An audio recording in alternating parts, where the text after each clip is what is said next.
म्हणजे जिथे एखादी चूक होते असं लक्षात आलं तर मी स्थगिती निश्चितपणे देईल आणि त्याच्यामध्ये आवश्यकता पडली तर समजा खातं शिंदे साहेबांच्या शिवसेनेचं असेल त्यांच्याशी चर्चा करीन किंवा दादांकडचं असेल तर त्यांच्याशी चर्चा करीन.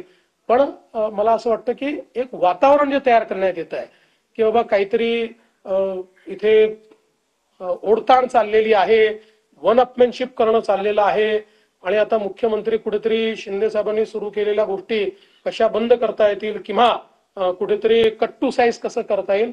तर मला असं वाटतं की हे अतिशय चुकीचं आहे आणि माझी आपल्याला एका गोष्टीची अगदी विनम्रतापूर्ण विनंती आहे की आणि हे तत्वही आहे की आपल्याकडे एखादी बातमी आली तर दुसरी बाजू घेतल्याशिवाय ती बातमी आपण छापत नाही. आम्ही नाही दिली, समजा आम्हाला मागितली, सरकारला मागितली, आम्हाला मागितली आणि आम्ही सांगितलं की आम्हाला नाही बोलायचं तर सिंगल बाजू आली पाहिजे.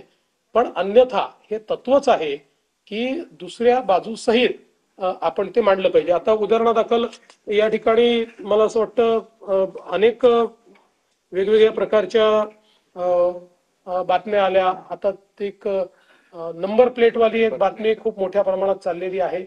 त्या संदर्भातही बातमी खूप मोठी आली पण त्याच्यावरचा खुलासा मात्र काही सगळ्यांनी दिला नाही. कारण इतर राज्यांनी रेट ठरवला एक्सक्लुडिंग जीएसटी आणि एक्सक्लुडिंग फिक्सिंग चार्जेस आणि महाराष्ट्राने रेट ठरवताना इन्क्लुडिंग जीएसटी आणि इन्क्लुडिंग फिक्सिंग चार्जेस. आता त्यांचा जीएसटी आणि फिक्सिंग चार्जेस जर आपण बघितले तर आमच्याकडे कंपॅरेटिव्ह स्टेटमेंट आहे, कुठल्याही राज्यापेक्षा आपण पुढे नाही. सगळ्या राज्यांचे कंपेरेबल रेट्स आपल्या रेटमध्ये एखाद दोन याच्यात तर 5-10% काही राज्यांपेक्षा कमीच आहोत आपण.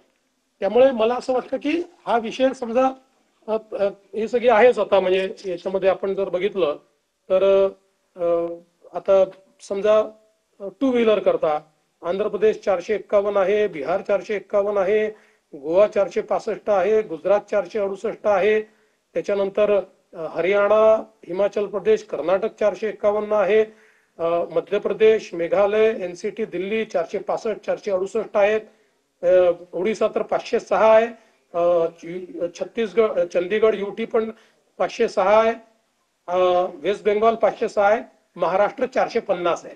म्हणजे या सगळ्या राज्यांपेक्षा जेव्हा आपण यांचं एकत्रितपणे त्या ठिकाणी बघतो त्यावेळी आपल्या असं लक्षात येतं हे कमी आहे.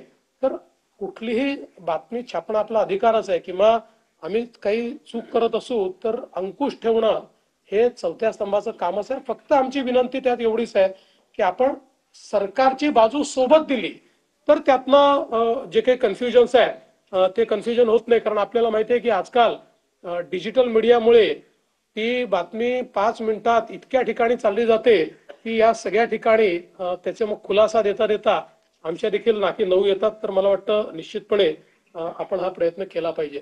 खरं म्हणजे आजच्या पत्रामध्ये